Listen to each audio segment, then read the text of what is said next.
अस्सलाम वालेकुम, मेरा नाम डॉक्टर अवैस अनवर है और फर्स्ट ईयर बायोलॉजी के अंदर हम चैप्टर नंबर 5 डिस्कस कर रहे हैं। लास्ट टॉपिक जो बच गया है इस चैप्टर का, अल्लाह अल्लाह करके ख़त्म हो रहा है चैप्टर, वो है हेपेटाइटिस। ठीक है, हेपेटाइटिस जो है इसका मतलब होता है इन्फ्लेमेशन ऑफ लिवर। आइटिस का मतलब मैंने आपको पहले भी बताया था, इन्फ्लेमेशन होती है। फिर मैंने आपको बताया था कि हर ऑर्गन के लिए एक स्पेसिफिक वर्ड इस्तेमाल किया जाता है, जैसे किडनी के लिए रीनल है, हार्ट के लिए कार्डियो है। तो लिवर के लिए जो वर्ड यूज़ किया जाता है वो हेपा है। लिवर जो है ये आपका एब्डोमिनल ऑर्गन है। अगर आपको थोड़ी बहुत भी बॉडी के बारे में नो हाउ है तो आपको पता होगा कि आपके जो लंग्स हैं वो बैठे हुए होते हैं एक इस तरह के मसल के ऊपर जिसको हम कहते हैं डायफ्राम। और इस डायफ्राम के नीचे ये हमारा राइट साइड है, ठीक है, ये लेफ्ट साइड है। जैसे मेरे सामने बंदा खड़ा है तो ये उसका राइट साइड होगा। तो उसके राइट साइड के ऊपर यहाँ पर जो ऑर्गन होता है इस तरह का, that is known as liver. ठीक है, तो इस लिवर के अंदर डैमेज होता है, इस लिवर की इन्फ्लेमेशन होती है, दैट इज़ कॉल्ड हेपेटाइटिस। अच्छा, अब हेपेटाइटिस जो है ये डिफरेंट कॉजेज की वजह से हो सकता है। One of the cause is viral infection, this is one of the cause. ठीक है, हेपेटाइटिस सिर्फ और सिर्फ वायरस की वजह से नहीं होता, बल्कि देयर आर अदर कॉजेज जिसके अंदर टॉक्सिक एजेंट्स हैं और ड्रग्स हैं। ड्रग्स, ये नॉर्मल वाली ड्रग्स की बात हो रही है। देयर आर सम मेडिसिन जो कि लोग इस्तेमाल करते हैं, जो डॉक्टर्स लिख के देते हैं, उनका साइड इफेक्ट होता है कि ये लिवर को जाकर डैमेज करती हैं। So they can also cause hepatitis. Then there are toxic agents, कुछ केमिकल्स ऐसे हैं जो कि जाकर लिवर को डैमेज करेंगे। एक केमिकल जो है ये चैप्टर नंबर 8 के अंदर मैं आपको दिखाऊंगा, उसका नाम है एफ्लाटॉक्सिन। ठीक है, एफ्लाटॉक्सिन एक फंगस होता है, वो ये रिलीज करता है केमिकल खाने की चीज़ों में। अगर ऐसा खाना खा लिया जाए जिसके अंदर एफ्लाटॉक्सिन है तो हेपेटाइटिस भी हो सकता है और उससे लिवर कैंसर भी हो सकता है। ठीक है, so there are other causes too, simple drugs जो हैं वो भी कॉज करती हैं, बट चूंकि ये चैप्टर वायरस से रिलेटेड है तो we are gonna talk about viral infection. ठीक है, वायरस की वजह से जो हेपेटाइटिस होता है, we are talking about that. अच्छा, कैसे पता लगेगा किसी को कि उसे हेपेटाइटिस हो गया है? तो हर बीमारी के कुछ साइन और सिम्टम्स होते हैं। So there are some characteristics. पहली चीज़ जो है हमारे पास वो है जॉन्डिस। जॉन्डिस कहते हैं डिस्कलरेशन को, येलोइश डिस्कलरेशन को। किस किस चीज़ की? स्किन की, और आपकी जो आईज के अंदर जो वाइट पार्ट होता है जिसे स्क्लेरा कहते हैं, उसकी येलोइश डिस्कलरेशन हो जाती है, वो येलोइश हो जाता है।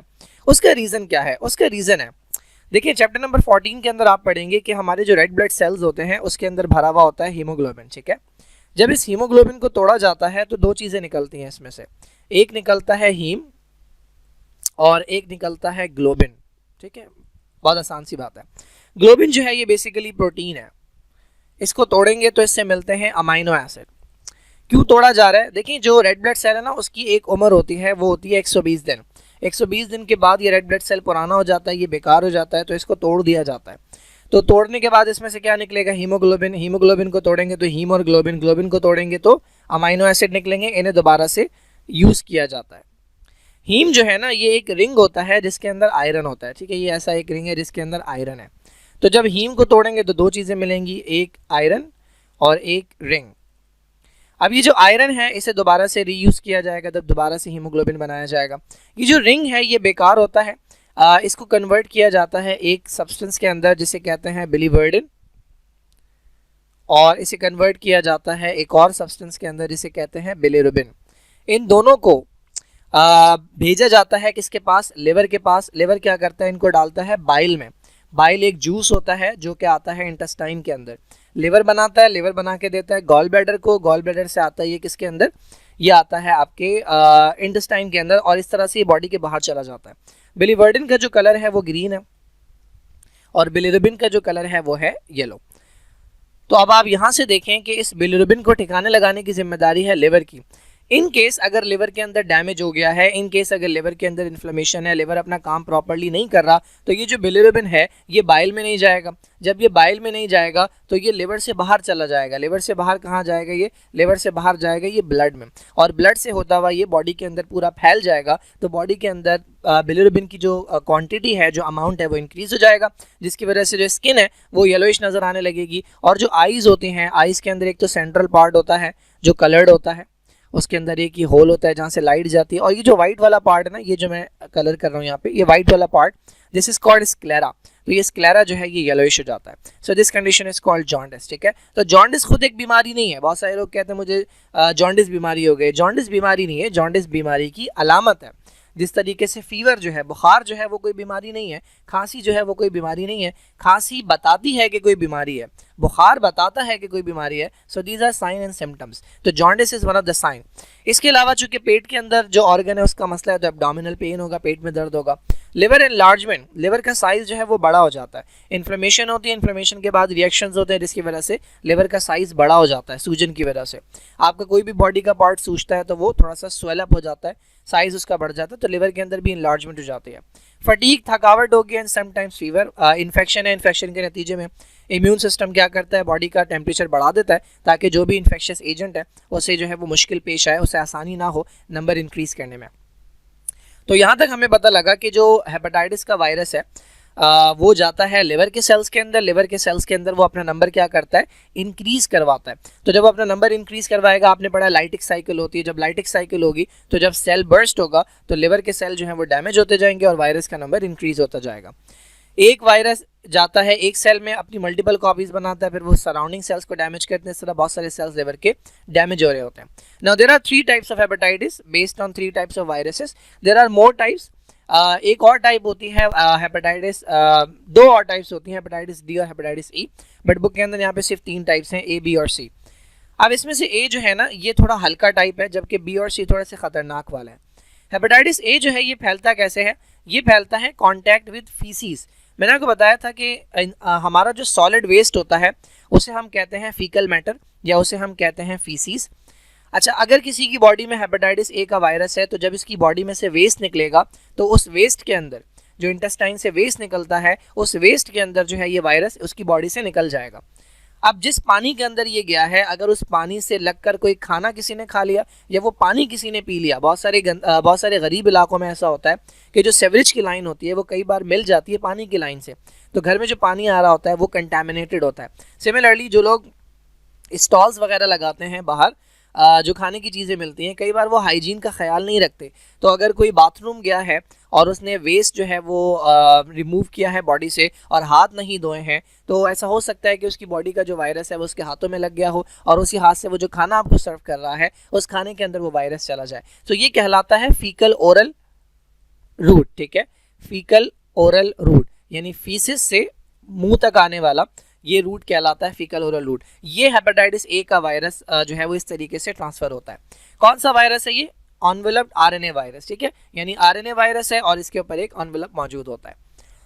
अच्छा, अब आ जाए हेपेटाइटिस बी वायरस के ऊपर। This is also known as serum hepatitis. अब ये सीरम क्या है, तो आपका जो ब्लड होता है इसके अंदर 2 चीज़ें होती हैं। एक इसके अंदर सेल्स होते हैं, red blood cell, white blood cell और प्लेटलेट्स। अगर मैं सेल को निकाल दूं तो बच जाता है लिक्विड जिसे कहते हैं प्लाज्मा। ठीक है, तो ये लिक्विड है प्लाज्मा। तो एक लिक्विड हो गया ब्लड। ठीक है, ब्लड के अंदर सेल्स और प्लाज्मा है, मैं सेल्स निकाल दूं तो बच जाता है प्लाज्मा। अब इस प्लाज्मा के अंदर जो है वो होती हैं कुछ प्रोटीन्स। उन प्रोटीन्स को अगर मैं निकाल दूं तो हमारे पास जो फाइनल लिक्विड बच जाता है दैट इज कॉल्ड सीरम। ठीक है, तो ये उस सीरम के जरिए, ब्लड के जरिए ट्रांसफर होता है ना, तो सीरम के अंदर पाया जाता है। तो this is also known as serum hepatitis. अच्छा, ये होता है जिस वायरस से, उसे कहते हैं अनयूजुअल डीएनए वायरस। आपने रीट्रो वायरस के अंदर पढ़ा था ये। इसको अनयूजुअल डीएनए क्यों कहते हैं, क्योंकि नॉर्मली आपको पता है डीएनए डबल स्ट्रैंडेड होता है। ठीक है, इसका जो डीएनए होता है वो डबल स्ट्रैंडेड तो होता है। पहली बात वो होता है सर्कुलर, और डबल स्ट्रैंडेड तो होता है लेकिन वो कंप्लीटली डबल स्ट्रैंडेड नहीं होता, यानी यहाँ से एक जगह गैप मौजूद होता है। ठीक है, तो वो कंप्लीटली डबल स्ट्रैंडेड नहीं होता। So this is known as unusual DNA virus. ठीक है, ये बीच में एक जगह पर गैप है। सॉरी, ये कंप्लीटली डबल स्ट्रैंडेड का मतलब ये है कि इसका एक स्ट्रैंड जो है वो पूरा नहीं होता। ठीक है, मेरे ख्याल में एक स्ट्रैंड इस तरह पूरा होता है, एक स्ट्रैंड इस तरह से इनकम्प्लीट होता है इसका। तो ये सर्कुलर सा डीएनए है, पार्शियली डबल स्ट्रैंडेड कह लें या इनकम्प्लीटली डबल स्ट्रैंडेड होता है। ये 2 तरह की प्रोटीन्स बनाता है। ये आपके काम की बात वैसे है नहीं। एक इसकी कोर प्रोटीन होती है जो कि इसके बिल्कुल सेंटर में पाई जाती है, और एक सरफेस प्रोटीन होती है। इसका टेस्ट भी होता है। हम जब चेक करते हैं किसी को हेपेटाइटिस, किसी के अंदर हेपेटाइटिस बी है या नहीं, तो हम ये वाली प्रोटीन्स जो हैं इसका चेक करते हैं कि इसके खिलाफ ये पाई जा रही है या नहीं, किसी के भी ब्लड के अंदर ये वाली प्रोटीन मौजूद है या नहीं, उससे हमें पता लगता है कि इसके अंदर हेपेटाइटिस बी है या नहीं। और इसके पास जो डीएनए है वो एक तो ये वाली प्रोटीन बना रहा है, ये वाली प्रोटीन बना रहा है, और एक तरह का एंजाइम बना रहा है जिसका नाम है डीएनए पॉलीमरेज। डीएनए पॉलीमरेज एक ऐसा एंजाइम होता है जो डीएनए से डीएनए बना सकता है। तो ये अपने डीएनए की जो कॉपी बनाएगा वो डीएनए पॉलीमरेज के जरिए बनाएगा। थोड़ी सी लंबी कर लेते हैं हेपेटाइटिस बी के बारे में। हेपेटाइटिस बी का जो वायरस है, इसके पास जो जीनोम है, जीनोम कहते हैं जो जेनेटिक मटेरियल है, उसके अंदर कितने न्यूक्लियोटाइड्स हैं, ये नंबर याद रख लें, एमसीक्यू में पूछा जा सकता है। एक तो इंपॉर्टेंट बात ये है कि इसका जो डीएनए है वो थोड़ा सा स्पेशल है कि वो कंप्लीटली डबल स्ट्रैंडेड नहीं है। दूसरा इंपॉर्टेंट बात ये है कि इसके डीएनए बना होता है न्यूक्लियोटाइड से, तो उसके अंदर न्यूक्लियोटाइड जो है वो 359 है। अब इसमें इंपॉर्टेंट क्या है, ये इतने कम न्यूक्लियोटाइड हैं कि अगर आपको याद है हमने वायरॉइड पढ़ा था, तो वायरॉइड से ऊपर आता ही है, यानी जो वायरॉइड है उनके पास आरएनए होता है ना, तो उस आरएनए के अंदर भी न्यूक्लियोटाइड्स होते हैं। तो वायरॉइड तो बहुत छोटे हो गए, वायरॉइड से ऊपर जब आप आएंगे तो सबसे कम जो है न्यूक्लियोटाइड्स वो इस हेपेटाइटिस बी के वायरस के पास है। तो ये लाइन जो लिखी हुई है कि इसके पास जो न्यूक्लियोटाइड है they are less than that of any other pathogen. जितने भी वायरसेस हैं, जितने भी बैक्टीरिया हैं, उनमें सबसे कम अमाउंट जेनेटिक मटेरियल का जो है वो इसके पास है, ये वायरॉइड से ऊपर आता है बस। अच्छा, बहुत सारे हेपेटाइटिस बी के पेशेंट्स ऐसे होते हैं जिनके अंदर कोई सिम्टम्स नहीं होते। जो सिम्टम्स हमने डिस्कस किए कि एब्डोमिनल पेन है या जॉन्डिस है, ठीक है, ये हेपेटाइटिस बी और सी के अंदर इतना जल्दी आपको नज़र नहीं आते। तो बहुत सारे लोग ऐसे होते हैं जो एसिम्प्टोमेटिक होते हैं, इन्हें हम क्या कहते हैं, हमने एड्स के अंदर भी डिस्कस किया था, they are known as carriers. ये बिना सिम्टम्स के ज़िंदगी गुजार रहे होते हैं, और यही जो है ये सबसे बड़ी प्रॉब्लम है कि दे आर हाईली इन्फेक्शियस। इनके अपने अंदर अलामात नहीं है तो ये कभी एहतियात नहीं करते, जब ये एहतियात नहीं करते तो इनके ज़रिए बहुत सारे लोगों के अंदर ये हेपेटाइटिस जो है ये फैलता है।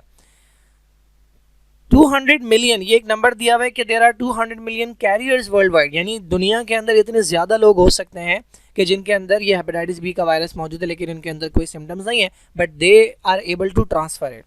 कैसे कैसे फैलता है हेपेटाइटिस बी? तो स्किन कांटेक्ट के जरिए, ओपन वुंड अगर होगा, डायरेक्ट स्किन कांटेक्ट नहीं, ब्लड ट्रांसफ्यूजन के जरिए और मेडिकल प्रोसीजर्स के जरिए, तकरीबन वही जो प्रोसेसेस थे जिसके जरिए एड्स फैल रहा था। सेक्सुअल कांटेक्ट के जरिए भी फैलता है, ब्लड ट्रांसफ्यूजन के जरिए भी फैलता है, रीयूज नीडल्स और सिरिंजेस के जरिए भी फैलता है। तो ये वही मोड्स हैं ट्रांसमिशन के।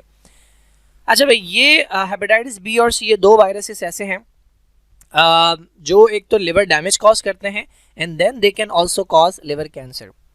इनमें ये एबिलिटी है कि ये इतना हद तक लिवर को डैमेज कर देते हैं कि ये लिवर का कैंसर कॉज करते हैं, जिसका नाम है हेपेटो सेलुलर कार्सिनोमा।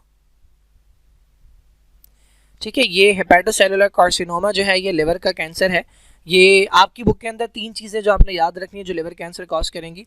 एक हो गया हेपेटाइटिस बी का वायरस, एक हो गया हेपेटाइटिस सी का वायरस, और मैंने अभी पीछे आपको बताया था एक chemical, this chemical aflatoxin, this can also cause liver cancer. ठीक है, तो ये लिवर कैंसर करवा सकता है। वैक्सीन जो है इसकी डेवलप की जा चुकी है, हेपेटाइटिस बी की वैक्सीन जो है वो मौजूद है, वैक्सीनेशन करवाई जाती है जिससे आप जो है वो इससे बच सकते हैं। Then we have hepatitis C, एक लाइन दे के उन्होंने पास कर दिया इसे। हेपेटाइटिस सी जो है वो कैसे कैसे फैल रहा है? अगेन ब्लड ट्रांसफ्यूजन के जरिए फैल रहा है। Mother to child during pregnancy, ये प्लेसेंटा के जरिए नहीं फैलता, ये फैलता है ड्यूरिंग डिलीवरी। ठीक है, ये मेनली फैलता है ड्यूरिंग डिलीवरी, जब बेबी पास हो रहा होता है ना मदर की बॉडी से, बाहर आ रहा होता है, तो जिस रास्ते से ये पास हो रहा होता है ये वहाँ से फैल सकता है। हेपेटाइटिस सी जो है ये वहाँ से हो सकता है। सेक्सुअल कांटेक्ट से काफ़ी कम होता है। हेपेटाइटिस बी जो है वो सेक्सुअल कांटेक्ट से ज़्यादा होता है। हेपेटाइटिस सी जो है ये मेनली ब्लड से रिलेटेड जो प्रोसीजर्स होते हैं, ब्लड ट्रांसफ्यूजन हो गया, ये ब्लड के जरिए, ब्लड टू ब्लड जो है ये हेपेटाइटिस सी के चांसेस ज़्यादा होते हैं। हेपेटाइटिस सी की वैक्सीन नहीं है, बी की वैक्सीन मौजूद है। दोनों तरह के हेपेटाइटिस जो हैं ये कॉज करवा सकते हैं एक्सट्रीम डैमेज, ये लिवर को फेलियर की तरफ लेके जा सकते हैं, एक कंडीशन जिसे हम कहते हैं सिरोसिस। ठीक है, लिवर जो है ये श्रिंक हो जाता है, लिवर फेलियर की तरफ जाता है, और फिर ट्रांसप्लांट एक ऑप्शन बचता है, और ये दोनों जो है ये लिवर का कैंसर भी कॉज करवा सकते हैं, जिसका मैंने बताया कि that is called hepatocellular carcinoma.